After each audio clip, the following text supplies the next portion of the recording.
मैं रिपुसूदन सिंह आप सभी सुधी श्रोतागण का अपने इस YouTube channel Ripusudan sir grammar गुरु पर स्वागत करता हूं और सच्चाई, सादगी और ईमानदारी की प्रतिमूर्ति डॉक्टर APJ अब्दुल कलाम साहब को नमन करता हूं।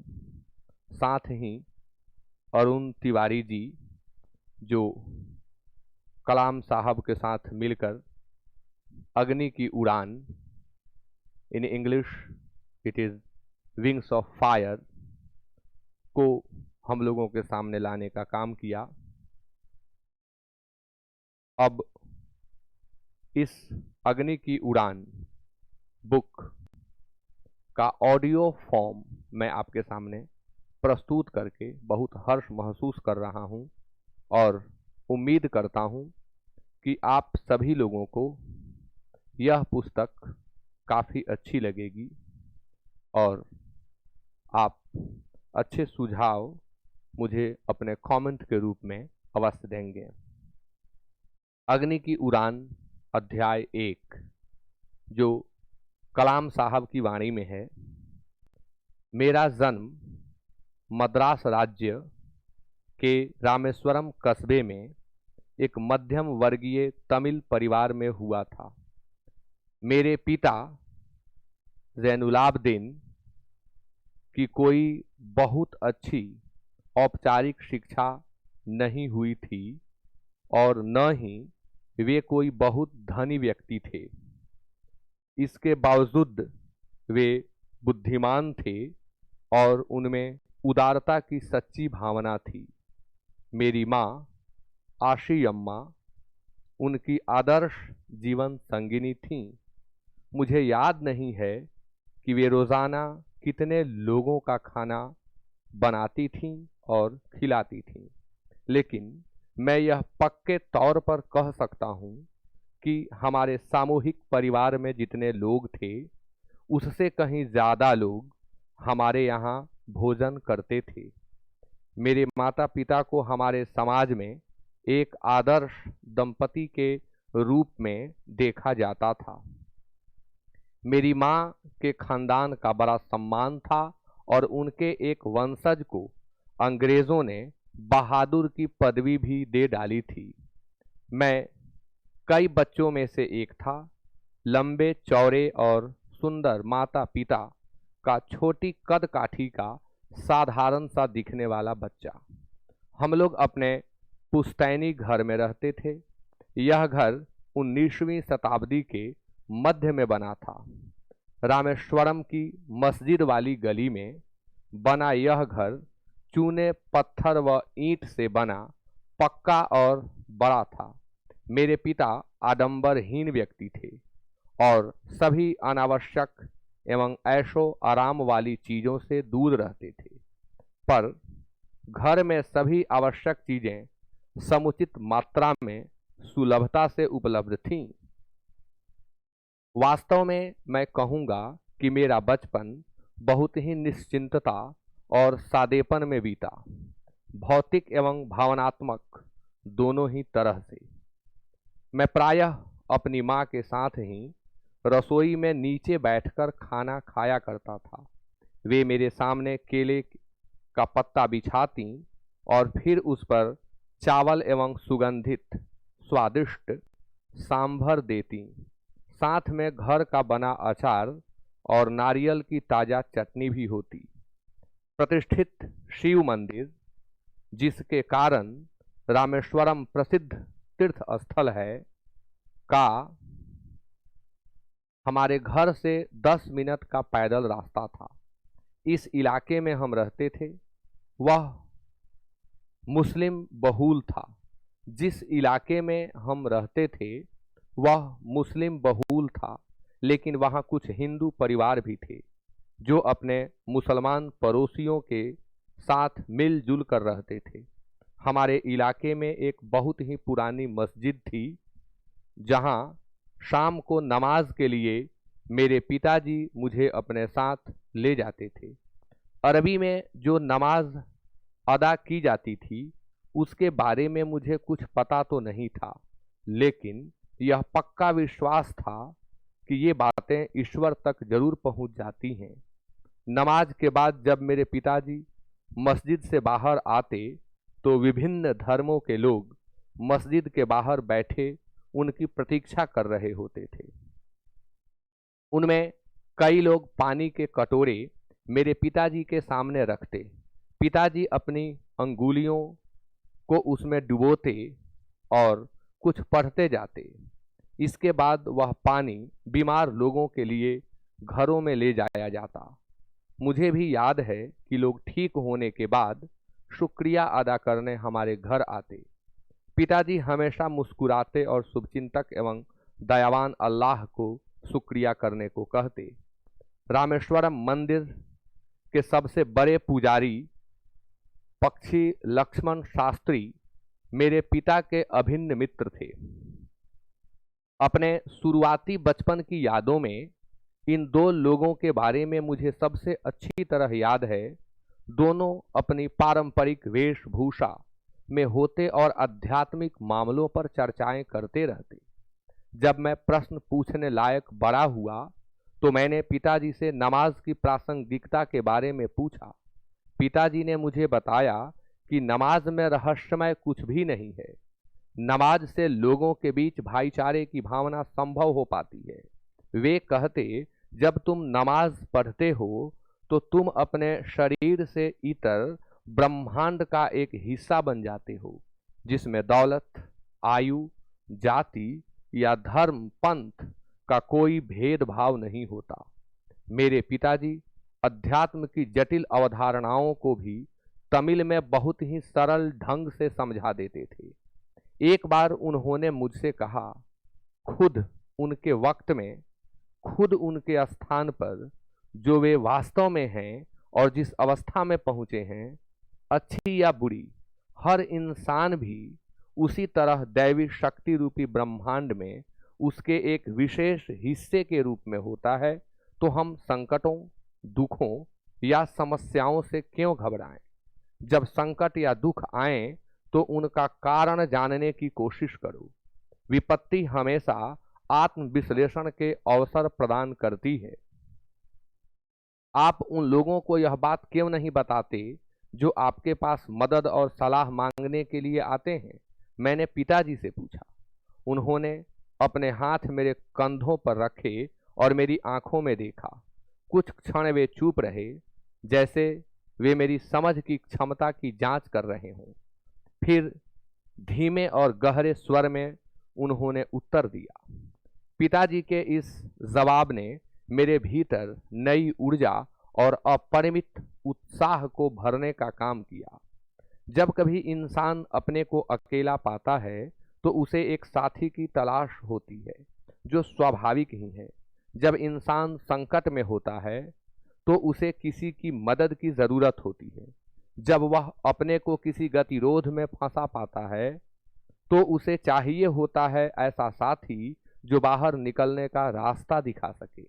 बार बार तड़पने वाली हर तीव्र इच्छा एक प्यास की तरह होती है, मगर हर प्यास को बुझाने वाला कोई न कोई मिल ही जाता है।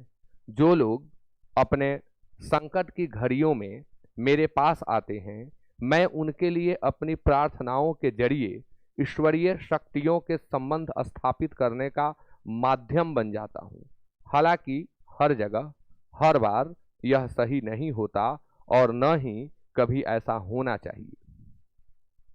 मुझे याद है पिताजी की दिनचर्या पौ फटने के पहले की सुबह 4 बजे नमाज पढ़ने के साथ शुरू हो जाती थी। नमाज के बाद वे हमारे नारियल के बाग जाया करते। बाग घर से करीब 4 मील दूर था। करीब दर्जन भर नारियल कंधे पर लिए पिताजी घर लौटते और उसके बाद ही उनका नाश्ता होता। पिताजी की यह दिनचर्या जीवन के 6ठे दशक के आखिरी तक बनी रही। मैंने अपनी विज्ञान एवं प्रौद्योगिकी की सारी जिंदगी में पिताजी की बातों का अनुसरण करने की कोशिश की है। मैंने उन बुनियादी सत्यों को समझने का भरसक प्रयास किया है जिन्हें पिताजी ने मेरे सामने रखा और मुझे इस संतुष्टि का आभास हुआ कि ऐसा कोई दैवी शक्ति जरूर है जो हमें भ्रम, दुखों, विषाद और असफलता से छुटकारा दिलाती है तथा सही रास्ता दिखाती है। जब पिताजी ने लकड़ी की नौकाएं बनाने का काम शुरू किया, उस समय मैं 6 साल का था। ये नौकाएं तीर्थयात्रियों को रामेश्वरम से धनुषकोडी तक लाने ले जाने का काम आती थीं। एक स्थानीय ठेकेदार अहमद जलालुद्दीन के साथ पिताजी समुद्र तट के पास नौकाएं बनाने लगे। बाद में अहमद जलालुद्दीन की मेरी बड़ी बहन जोहरा के साथ शादी हो गई थी। नौकाओं को आकार लेते देखते वक्त मैं काफी अच्छे तरीके से गौर करता था। पिताजी का कारोबार काफी अच्छा चल रहा था। एक दिन 100 मील प्रति घंटे की रफ्तार से हवा चली और समुद्र में तूफान आ गया। तूफान में से थुकराई के कुछ लोग हमारी नावें बह गई। उसी में पाम्बान पुल भी टूट गया और यात्रियों से भरी ट्रेन दुर्घटनाग्रस्त हो गई। तब तक मैंने सिर्फ समुद्र की खूबसूरती को ही देखा था। उसकी अपार एवं अनियंत्रित ऊर्जा ने मुझे हतप्रभ कर दिया। जब तक नाव की यह कहानी बेवक्त डूबी, उम्र में काफी फर्क होने के बावजूद अहमद जलालुद्दीन मेरे अंतरंग मित्र बन गए। वह मुझसे करीब 15 साल बड़े थे और मुझे आजाद कहकर पुकारा करते थे। हम दोनों रोजाना शाम को दूर तक साथ घूमने जाया करते थे। हम मस्जिद वाली गली से निकलते और समुद्र के रेतीले तट पर चल पड़ते।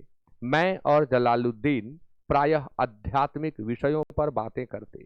एक प्रमुख तीर्थ स्थल होने की वजह से रामेश्वरम का यह वातावरण हमारी आध्यात्मिक चर्चाओं में भी प्रेरक सिद्ध होता। रास्ते में हमारा पहला पड़ाव शिव मंदिर हुआ करता था। इस मंदिर की हम उतनी ही श्रद्धा से परिक्रमा करते जितनी श्रद्धा से देश के किसी हिस्से से आया कोई भी तीर्थयात्री करता। और इस परिक्रमा के बाद हम अपने शरीर को बहुत ही ऊर्जावान महसूस करते। जलालुद्दीन ईश्वर के बारे में ऐसी बातें किया करते जैसे ईश्वर के साथ उनकी कामकाजी भागीदारी हो। वह ईश्वर के समक्ष अपने सारे संदेह इस प्रकार रखते जैसे वह उनका निराकरण पूरी तरह कर देगा। मैं जलालुद्दीन की ओर एकटक देखता रहता और फिर देखता मंदिर के चारों ओर जमा श्रद्धालुओं, तीर्थयात्रियों की उस भीड़ को भी, जो समुद्र में डुबकियां लगा रही होती और फिर पूरी धार्मिक रीतियों से पूजा पाठ करती तथा उसी अज्ञात के प्रति अपने आदर भाव से प्रार्थना करती जिसे हम निराकार सर्वशक्तिमान मानते थे। मुझे इसमें कभी संदेह नहीं रहा कि मंदिर में की गई प्रार्थना जहां जिस तरह पहुंचती है, ठीक उसी तरह हमारी मस्जिद में पढ़ी गई नमाज भी वहीं जाकर पहुंचती है। मुझे आश्चर्य सिर्फ तब होता है जब जलालुद्दीन ईश्वर से विशेष तरह का जुड़ाव कायम कर लेने की बात कहते। पारिवारिक परिस्थितियों के कारण जलालुद्दीन की स्कूली शिक्षा कोई बहुत ज्यादा नहीं हुई थी। यही एक कारण रहा जिसकी वजह से जलालुद्दीन मुझे पढ़ाई के प्रति हमेशा उत्साहित करते रहते थे और मेरी सफलताओं से प्रसन्न होते थे। पढ़ाई से वंचित रह जाने की हल्की सी भी पीड़ा की झलक मुझे जलालुद्दीन में कभी देखने को नहीं मिली। जिंदगी में उन्हें जो कुछ भी मिला वह उसके प्रति हमेशा कृतज्ञ रहे। प्रसंगवश मुझे यहाँ यह भी उल्लेख कर देना चाहिए कि पूरे इलाके में सिर्फ जलालुद्दीन ही थे जो अंग्रेजी में लिख सकते थे। जिसे भी जरूरत होती, चाहे वह अर्जी हो या और कुछ, जलालुद्दीन उसे अंग्रेजी में लिख देते। मेरे परिचितों में, चाहे मेरे परिवार में हो या आस पड़ोस में, जलालुद्दीन के बराबर शिक्षा का स्तर किसी का भी नहीं था और न ही किसी को उनके बराबर बाहरी दुनिया के बारे में पता था। जलालुद्दीन मुझे हमेशा शिक्षित व्यक्तियों, वैज्ञानिक खोजों, समकालीन साहित्य और चिकित्सा विज्ञान की उपलब्धियों के बारे में बताते रहते थे। वही थे जिन्होंने मुझे सीमित दायरे से बाहर निकालकर नई दुनिया का बोध कराया।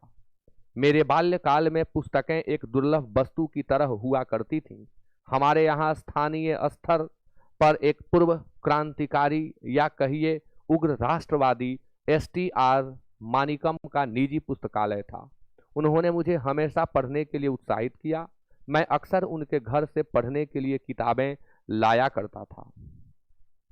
दूसरे जिस व्यक्ति का मेरे बाल जीवन पर गहरा असर पड़ा वह मेरे चचेरे भाई शमसुद्दीन थे। वह रामेश्वरम में अखबारों के एकमात्र वितरक थे। अखबार रामेश्वरम स्टेशन पर सुबह की ट्रेन से पहुंचते थे जो पाम्बन से आती थी। इस अखबार एजेंसी को अकेले शमसुद्दीन ही चलाते थे। रामेश्वरम में अखबारों की जुमला 1000 प्रतियां बिकती थीं। इन अखबारों में स्वतंत्रता आंदोलन से संबंधित ताजा खबरें, ज्योतिष से जुड़े संदर्भ और मद्रास के सर्राफा बाजार के भाव प्रमुखता से होते थे। महानगरीय दृष्टिकोण रखने वाले कुछ थोड़े से पाठक हिटलर, महात्मा गांधी और जिन्ना के बारे में चर्चाएं करते, जबकि ज्यादातर पाठकों में चर्चा का विषय सवर्ण हिंदुओं के रूढ़िवाद के खिलाफ पेरियार EV रामास्वामी द्वारा चलाया जा रहा आंदोलन होता। दिनमणि अखबार की मांग सबसे ज्यादा होती थी, क्योंकि अखबार में जो कुछ भी छपा होता वह मेरी समझ से परे होता। इसलिए शमसुद्दीन द्वारा ग्राहकों को अखबार बांटने से पहले मैं सिर्फ अखबार में छपी तस्वीरों पर नजर डालकर ही संतोष कर लेता था।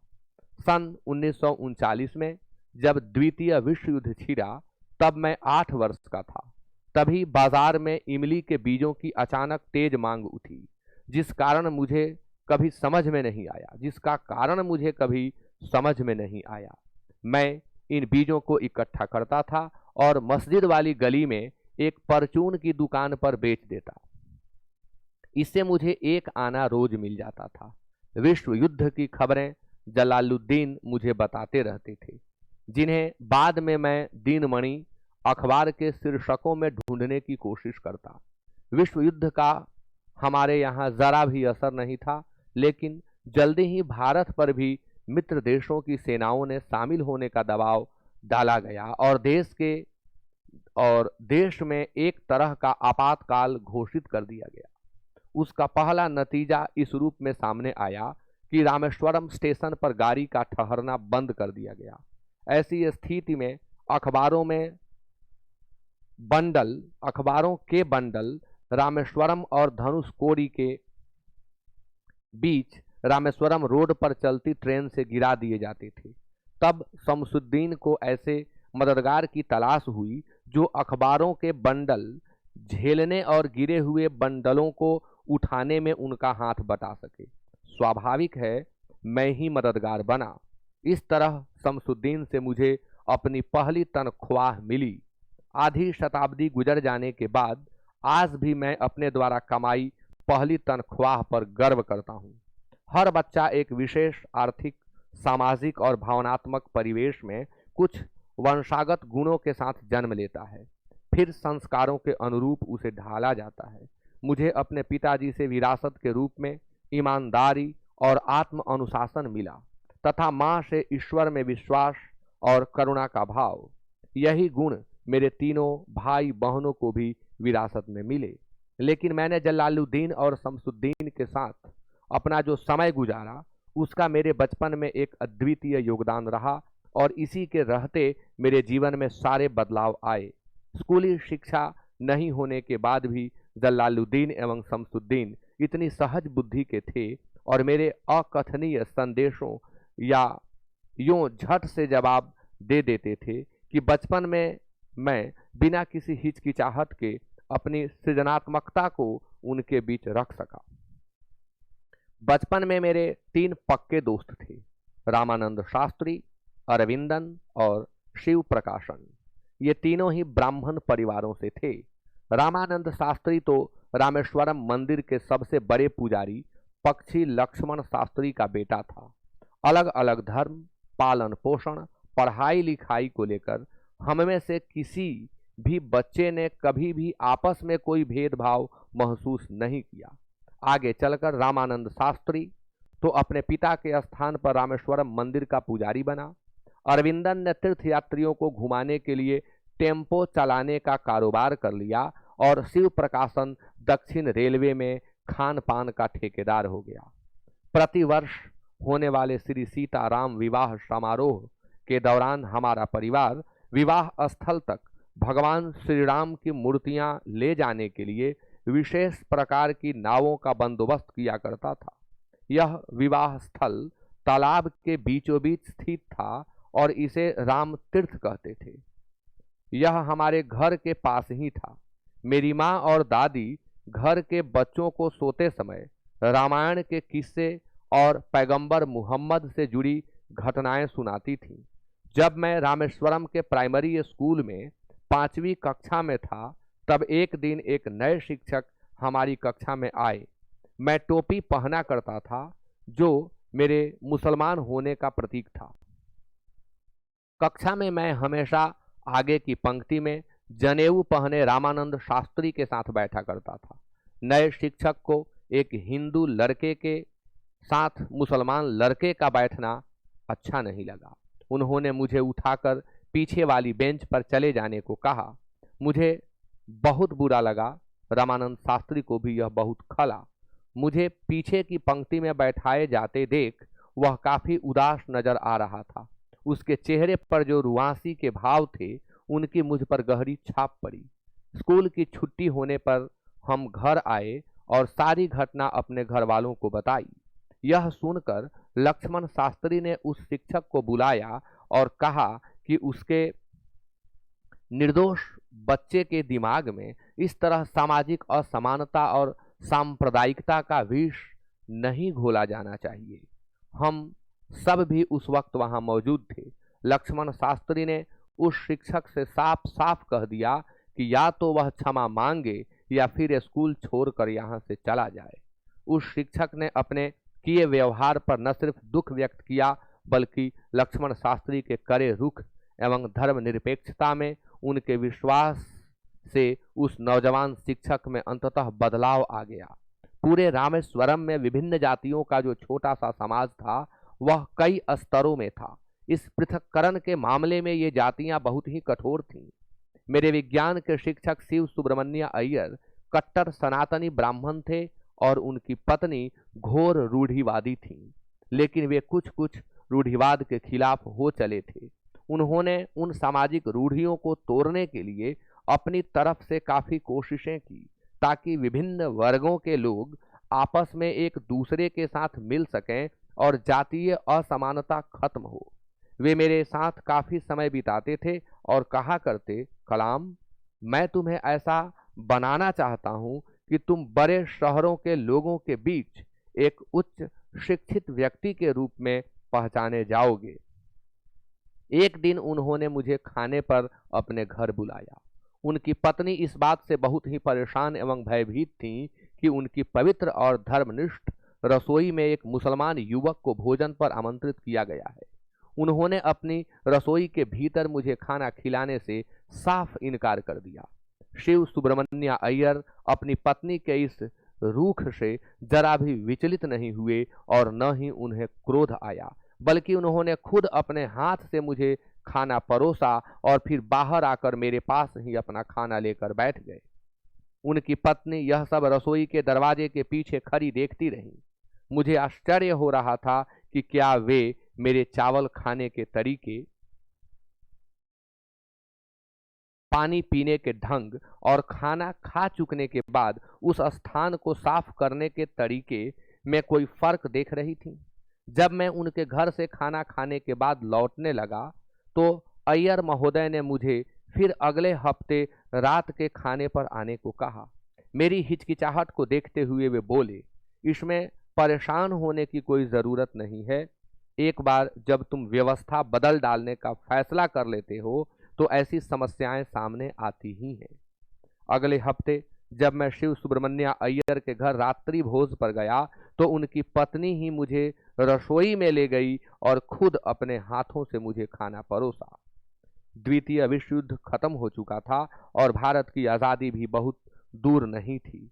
गांधी जी ने ऐलान किया, भारतीय स्वयं अपने भारत का निर्माण करेंगे।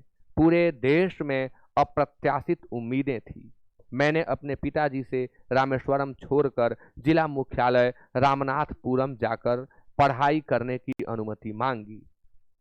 उन्होंने सोचते हुए कहा, अबुल, तुम्हें आगे पढ़ने के लिए जाना होगा।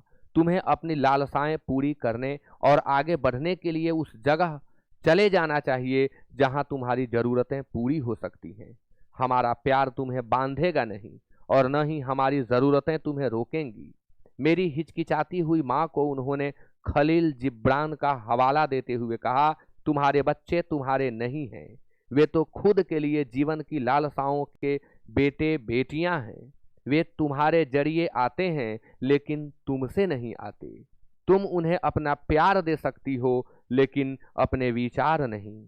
उनके खुद के अपने विचार होते हैं।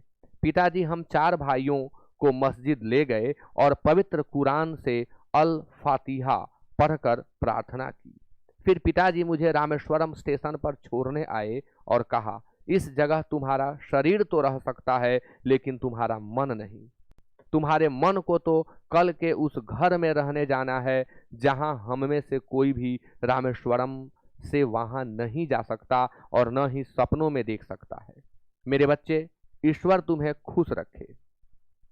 शमसुद्दीन और अहमद जलालुद्दीन मुझे रामनाथपुरम के स्वार्ज हाई स्कूल में दाखिल कराने और वहां मेरे रहने का बंदोबस्त करने के लिए मेरे साथ आए थे। किसी भी तरह मुझे यहाँ अच्छा नहीं लग रहा था। रामनाथपुरम कस्बा समृद्ध होते हुए भी बनावटीपन में जीता समाज था। इसकी आबादी करीब 50,000 थी, लेकिन रामेश्वरम जैसी सुसंगति और सद्भाव यहाँ नहीं था। मुझे घर की बड़ी याद आती थी और मैं रामेश्वरम जाने का हर मौका तलाशता रहता। रामनाथपुरम में पढ़ाई के अच्छे अवसर के बाद भी मैं अपनी माँ की बनाई दक्षिण भारतीय मिठाई पोली की याद नहीं भुला पाता। मेरी माँ पोली की 12 तरह से मिठाइयाँ बना लेती थीं और हर किस्म की मिठाई की अपनी अलग सुगंध एवं स्वाद होता था। घर की बहुत याद आने के बावजूद मैं नए माहौल में रहकर पिताजी के सपने को साकार करने के प्रति कटिबद्ध था, क्योंकि मेरी सफलता से पिताजी की बहुत बड़ी उम्मीदें जुड़ी थी। पिताजी मुझे कलेक्टर बनना देखना चाहते थे और मुझे लगता था कि पिताजी के सपने को साकार करना मेरा फर्ज है। हालांकि परिवार, सुरक्षा और रामेश्वरम की सारी सुख सुविधाएं मुझसे छूट गई थी। जलालुद्दीन मुझसे हमेशा सकारात्मक सोच की शक्ति की बात किया करते थे और जब भी मुझे घर की याद आती या मैं उदास होता तो मैं प्रायः उनकी कही बातों को मन में याद कर लेता। उनके कहे अनुसार मैंने अपने मन के विचारों एवं मस्तिष्क को स्थिर रखने तथा लक्ष्य को पाने के लिए कठोर परिश्रम किया। मैं रामेश्वरम नहीं लौटा बल्कि अपने घर से दूर चलता गया। और इसी के साथ प्रथम अध्याय संपूर्ण होता है। अगली कड़ी यानी अध्याय 2 मैं अगले वीडियो में आप सबके समक्ष लाऊंगा।